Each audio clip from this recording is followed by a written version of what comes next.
अरे बाप रे, ये कैसी मुसीबत में फंस गई मैं तो सोच रही थी कि शाम को अपने लिए बढ़िया कोल्ड कॉफी बनाऊंगी, जेठानी जी को भी दूंगी, हम दोनों आराम से बैठकर पियेंगे। लेकिन यहाँ तो इन्होंने मेरे सारे अरमान पर पानी फेर दिया। मेरी कोल्ड कॉफी, मेरी आइस टी, सब कुछ इस ताले के पीछे बंद हो गया।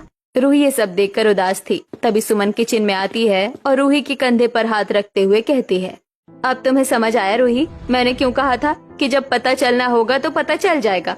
सुमन की बात का रूही कोई जवाब नहीं देती है। ऐसे ही दिन गुजरते हैं। गर्मी अब पहले से भी ज्यादा थी। रूही अपने कमरे में नहा धोकर तैयार हो रही थी और सुमन घर में पूजा कर रही थी। तभी शांति किचन में जाती है और देखती है कि सब्जी खत्म हो गई है। सुमन बहू, आज तो घर में सारी सब्जियां खत्म हो गई है। एक काम कर, जाकर ताजी सब्जियां ले आ बाजार से। दोपहर के खाने की तैयारी नहीं करनी है क्या? सुमन की पूजा खत्म हो गई थी। पूजा खत्म करके सुमन हॉल के सोफे पर बैठी थी। उसके चेहरे पर थकान और गर्मी से होने वाली चिड़चिड़ाहट साफ नजर आ रही थी। वो एक गहरी सांस लेती है और शांति से कहती है, माँ जी, इतनी तेज धूप में सब्जी लाने के लिए बाजार कैसे जाऊंगी? आप खुद ही देखिए ना, अभी तो सुबह के 9 ही बजे हैं और लू चलने लगी है। बाजार जाने में तो हालत खराब हो जाएगी। गर्मी है तो क्या हुआ, घर में दोपहर का खाना नहीं बनेगा क्या? तू तो जानती है हमारे घर में एकदम ताजी सब्जियां ही आती है और वही बनती है। जा जल्दी से थैला उठा और सब्जी ले आ। शांति को गुस्सा होते देखकर सुमन शांति से कुछ कहती नहीं है। वो उदास होकर सब्जी का थैला उठाती है। तभी रूही वहाँ आ जाती है। माँ जी, दीदी अकेले इतना भारी थैला कैसे लाएंगी इतनी धूप में? क्या मैं भी दीदी के साथ चली जाऊँ सब्जी लेने के लिए? हम दोनों मिलकर थोड़ा थोड़ा सामान उठा लेंगे। हाँ, बात तो तू ठीक कह रही है। अकेली तो सुमन थक जाएगी। ठीक है, चली जा तू भी, तेरा भी मन बहल जाएगा। पर जल्दी आना तुम दोनों। दोनों बहुएं अपने अपने कमरे से छाता निकालती है और बाजार के लिए निकल पड़ती है। सूरज की किरणें सीधे उनके सिर पर चुभ रही थी। सड़क गर्मी से तप रही थी। सुमन और रूही दोनों ने छाता पकड़ा था तो उन्हें धूप नहीं लग रही थी, लेकिन जमीन से उठने वाली गर्माहट उनके पैरों को झुलसा रही थी। उनके चेहरे पसीने से लाल हो चुके थे। दीदी, आपको रोज रोज सब्जी लेने बाजार जाना पड़ता है। उफ, ये भी कोई बात हुई? इतनी भयंकर गर्मी में रोज सब्जी लेने कौन आता है भला? हाँ रूही, मुझे रोज सब्जी लेने आना पड़ता है। माँ जी का यही नियम है। हमारे ससुराल में सभी ताजी सब्जी खाएंगे, चाहे लाने वाले की जान ही क्यों न निकल जाए। अरे इतनी भयंकर गर्मी में रोज सब्जी लेने कौन आता है? क्या माँ जी सब्जियाँ पहले ही खरीद कर फ्रिज में नहीं रख सकती? फ्रिज किस लिए है?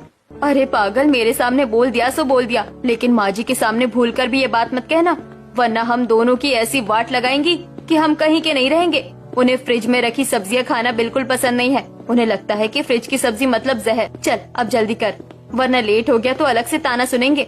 दोनों पसीने से लथपथ जल्दी जल्दी बाजार जाती है और बाजार से सब्जियां खरीद कर घर आती है। इतनी कड़ी धूप में बाजार से आने की वजह से रूही और सुमन दोनों को बहुत गर्मी लग रही थी। रूही सीधे जाकर सोफे पर धड़ाम से गिर जाती है। उसकी सांसें तेज चल रही है। हाय राम, मुझे तो इतनी भयंकर गर्मी लग रही है कि लग रहा है मैं अभी चक्कर खाकर गिर जाऊंगी। दीदी, मुझे नींबू पानी चाहिए, वो भी एकदम ठंडे ठंडे पानी में।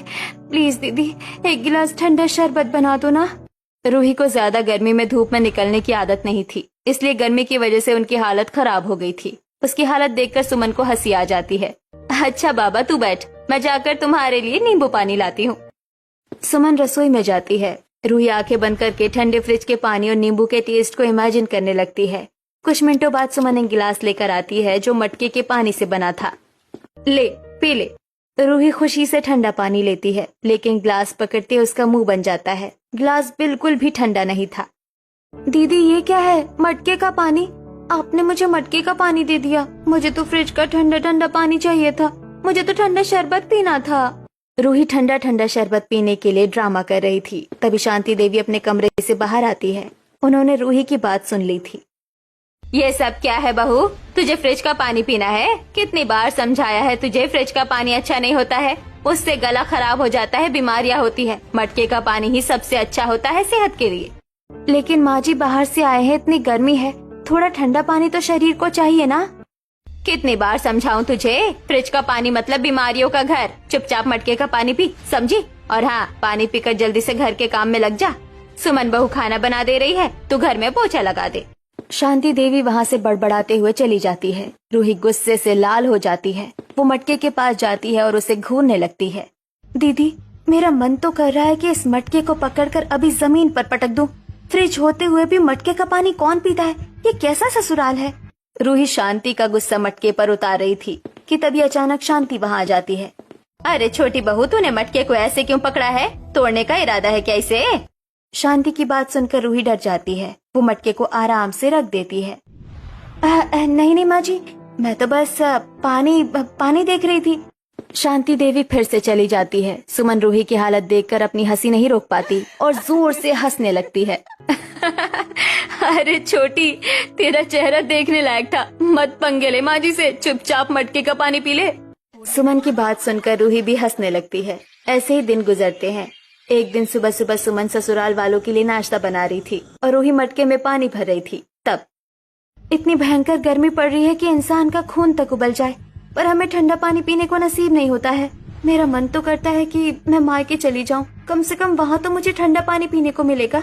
रूही, बात तो तुम बिल्कुल सही कह रही हो। अब तो मुझे भी लगता है कि मुझे भी कुछ दिनों के लिए अपने मायके चले जाना चाहिए, वरना तो। दोनों बहुएं आपस में बात कर रही थी कि तभी उनकी सास शांति रसोई में आती है। क्या खुसर पुसर लगा रखी है तुम दोनों ने यहाँ? इतना धीरे धीरे हाथ क्यों चला रही हो तुम दोनों? काम करने में जोर पड़ रहा है क्या? जब देखो इन्हें बकवास करनी है। और छोटी बहू, तुमने मटके में पानी डाला या नहीं? हाँ माँ जी, मैंने मटके में पानी भर दिया है, बस अभी ढक कर रख रही थी। रूही मटके में पानी भरकर ठीक से रख देती है। सुमन नाश्ता बनाने के बाद सभी को नाश्ता देती है। सभी नाश्ता करते हैं। सुमन और रूही दोनों अपने अपने काम में लग जाती हैं। रूही घर में डस्टिंग करते हुए परेशान हो जाती है। एक तो इतनी गर्मी, ऊपर से ठंडा पानी पीने को नहीं मिलता, और ये घर का काम तो कभी खत्म होने का नाम ही नहीं लेता है। ये सब बड़बड़ाते हुए रूही अपना काम करती रहती है। रात में रूही और युवराज के कमरे में सीलिंग फैन चल रहा था, लेकिन वो भी गर्म हवा फेंक रहा था। रूही बिस्तर पर लेटी थी और गुस्से में थी। उसका पति युवराज अपने फोन में लगा था।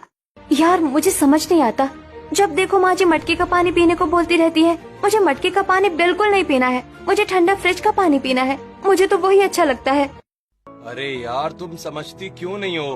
हमारे घर में सब लोग फ्रिज का ठंडा पानी नहीं बल्कि मटके का पानी पीते हैं। तुमने मुझसे शादी से पहले पूछा था ना कि तुम ऐसे ठंडा पानी क्यों पी रहे हो? 10 जन्मों के प्यासे हो क्या? अब जवाब मिल गया ना। हमारे घर में फ्रिज का ठंडा पानी कोई नहीं पीता है। क्या तुमने इतनी बड़ी बात छुपाई?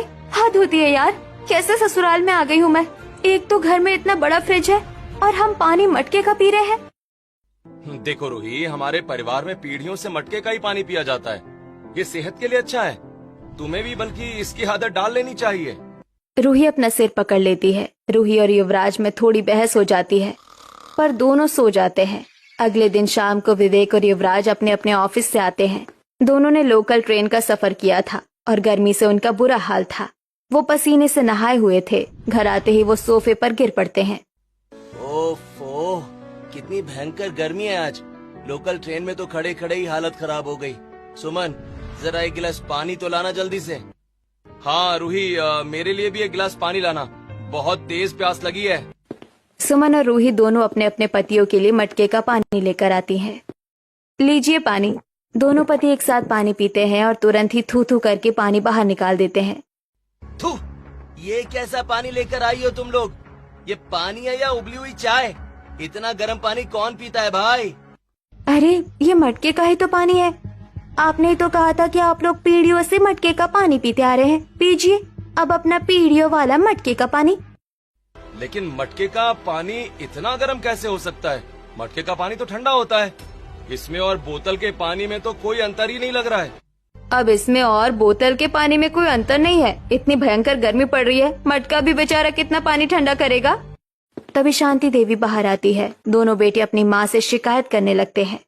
माँ देखो ना, मटके का पानी कितना गर्म हो गया है। ऐसा लग रहा है जैसे उबला हुआ पानी पी रहे हैं। इतनी गर्मी में बाहर से आए हैं, ये पानी पीकर तो हमारी हालत और खराब हो जाएगी। अरे बेटा, गर्मी ही इतनी है तो मटका क्या करे? लेकिन मटके का पानी ही शरीर के लिए सही है। फ्रिज का पानी पियोगे तो बीमार पड़ जाओगे। मैं पानी ठंडा करने का कुछ उपाय करती हूँ। तुम बहुए, एक लाल रंग का सूती कपड़ा लो, उसे गीला करो और मटके के चारों तरफ लपेट दो। इससे पानी बिल्कुल ठंडा रहेगा।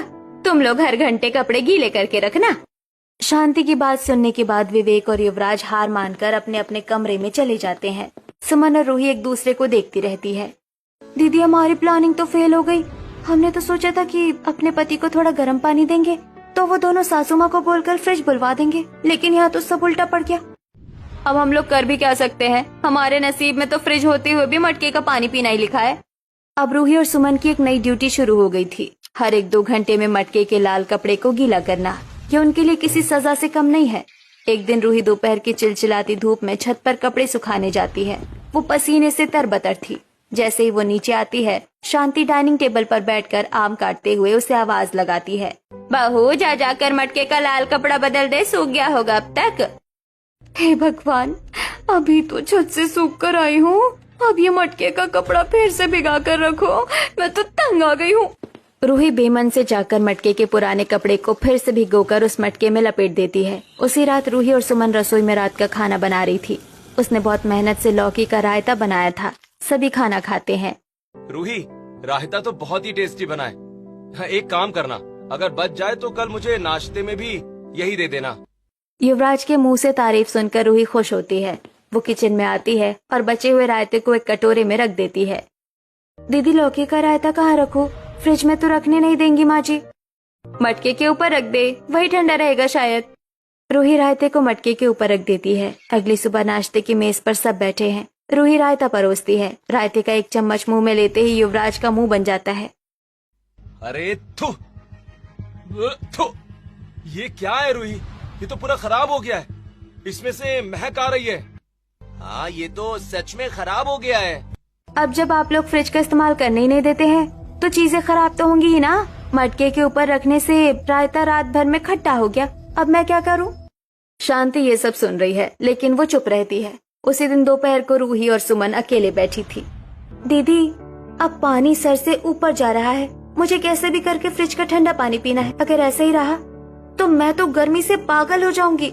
एक काम करते हैं रूही, हम लोग कल से सुबह सुबह जॉगिंग पर जाने का बहाना बनाते हैं। वहाँ बाहर पार्क के पास एक दुकान है, वहाँ से हम आराम से ठंडा पानी और जो मन करे पी सकते हैं। घर में किसी को पता भी नहीं चलेगा। दीदी, आप कमाल हो, ये आइडिया एकदम परफेक्ट है। अगले दिन सुबह के 6:30 बज रहे थे। सुबह सुबह उमस शुरू हो गई थी। सुमन और रूही ट्रैक पैंट्स और टी शर्ट पहने जॉगिंग करने के लिए जाती है। वो जॉगिंग करते करते पार्क के बाहर वाले इलाके में आती है, जहाँ एक कोल्ड ड्रिंक्स की दुकान थी और सामने भंडारा मिल रहा था। दीदी, चलिए चिल्ड कोल्ड कॉफी पीते हैं। हाँ चल। दोनों कोल्ड ड्रिंक की दुकान पर जाकर केन वाली कोल्ड कॉफी लेती हैं। वो दुकान के सामने खड़े होकर बड़े चाव से कोल्ड कॉफी पी रही थी। तभी सुमन की नजर भंडारे के भीड़ में खड़े 2 परिचित चेहरों पर पड़ती है। सुमन रूही को कौनी मारती है। रूही, वहाँ देख। अरे बाप रे, ये तो माँ जी और बाबूजी हैं। शांति और गोपाल भंडारे के सामने कोने में खड़े होकर मजे से ठंडा शरबत पी रहे थे। उनके चेहरों पर गजब का सुकून था। दीदी देखिए, माँ जी और बाबूजी घर में हमें मटके का उबला हुआ पानी पिलाते हैं और खुद यहाँ आकर बर्फ वाला ठंडा शरबत गटक रहे हैं। चलिए आज इनकी क्लास लगाते हैं, आने दो इन्हें घर। वो तो ठीक है, पर चल चल कर उनकी बातें सुनते हैं। सुमन और रूही दोनों अपनी कॉफी खत्म करके भंडारे की भीड़ में घुस जाती है। अजी सुनते हैं, आज का शरबत तो बहुत ही ज्यादा टेस्टी है, ऊपर से इसमें बर्फ के टुकड़े भी हैं। हाँ शांति, ये ठंडा ठंडा शरबत पीकर तो मुझे भी बड़ा मजा आ रहा है। अच्छा हुआ हम लोग मॉर्निंग वॉक के बहाने रोज यहाँ भंडारे में शरबत पीने के लिए आ जाते हैं। शांति और गोपाल की बातें सुनकर दोनों बहू को बहुत गुस्सा आता है। वो दोनों जल्दी से घर चली जाती है। थोड़ी देर बाद शांति और गोपाल भी मॉर्निंग वॉक से वापस आते हैं। अरे वाह माँ जी बाबूजी, लाल लाल ठंडा शरबत पीकर तो बड़ा मजा आया होगा ना? गला खराब नहीं हुआ आपका? छोटी बहू, क्या बकवास कर रही हो तुम? माँ जी बाबूजी, आज हमने आपकी सारी बातें सुनी थी भंडारे में। हम तो जॉगिंग करने के लिए गए थे और आपका सीक्रेट हमें पता चल गया। अरे बहुओं, वो तो बस गर्मी बहुत लग रही थी तो सोचा थोड़ा गला तर कर लें। अच्छा, पर माँ जी तो कहती है कि फ्रिज का ठंडा पानी, बर्फ वाली चीजें सेहत के लिए जहर होती है, फिर आप लोग ठंडा शरबत कैसे पी सकते हैं? सुबह सुबह घर में बहुओं की तेज आवाज सुनकर युवराज और विवेक भी कमरे से हॉल में आते हैं। उन्होंने दोनों बहुओं की बातें सुन ली थी। माँ बाबूजी, आप लोग सच में बाहर जाकर ठंडा शरबत पी रहे थे और हमें रोज उस मटके का गर्म पानी पीने को मजबूर कर रहे थे। माँ, ये तो गलत बात है। आप लोगों की जिद के चक्कर में हमें हर दिन मटके का गर्म पानी पीना पड़ता था और आप लोग गर्मी से बचने के लिए ठंडा शरबत पी रहे थे। ये आपने ठीक नहीं किया। माँ बाबूजी, अगर आप दोनों ठंडा शरबत पी सकते हैं ना, तो हम भी अब फ्रिज होते हुए भी मटके का पानी नहीं पिएंगे। माँ, आप फ्रिज से ताला खोल दीजिए।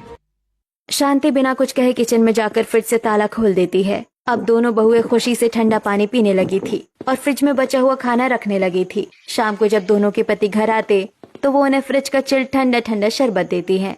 लीजिए जी, ठंडा ठंडा शरबत पीजिए, आपको अच्छा लगेगा। विवेक खुशी खुशी शरबत पीता है, उसको काफी अच्छा भी लगता है। अब हर दिन रूही और सुमन ऑफिस जाने के बाद अपने पतियों को कभी नींबू पानी तो कभी आम पन्ना बना कर देती। रोज रोज फ्रिज का चिल्ड पानी पीने की वजह से उनकी तबीयत खराब हो जाती है। उन्हें बहुत तेज बुखार आ जाता है।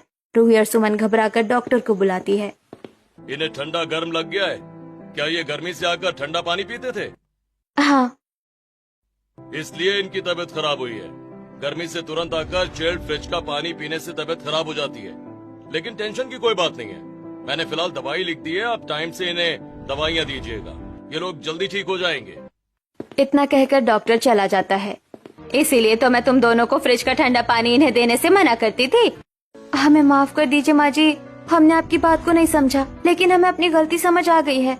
बहू, हमने भी तुम लोगों के साथ गलत किया है। फ्रिज होते हुए भी मटके से पानी पीना ठीक नहीं है। और शांति, तुम्हें भी बिजली के बिल बढ़ने के डर से फ्रिज बंद नहीं करना चाहिए। मैंने आज न्यूज़पेपर में पढ़ा था कि फ्रिज चलाने से महीने का 100-200 रुपए का ही बिल उठता है। बाबूजी बिल्कुल सही कह रहे हैं माँ जी। फ्रिज चलाने से बिल ज्यादा नहीं आएगा और हमारा खाना भी ज्यादा बर्बाद नहीं होगा। देखो, आज से घर में फ्रिज होते हुए भी मटके का पानी पीने की कोई जरूरत नहीं है। अब हमारे घर में फ्रिज में भी पानी रहेगा और मटके में भी। जिसे पीना हो वो मटके का पिए और जिसे फ्रिज का पीना हो वो फ्रिज का पिए। दोनों का सही इस्तेमाल होना चाहिए और बचा हुआ खाना, सब्जियां सब फ्रिज में रहेंगी। सबने समझ लिया कि गर्मी में फ्रिज होते हुए भी मटके का पानी पीने वाला ससुराल तभी खुशहाल बनता है जब जिद नहीं बल्कि समझदारी और संतुलन के साथ हर चीज का सही इस्तेमाल किया जाए।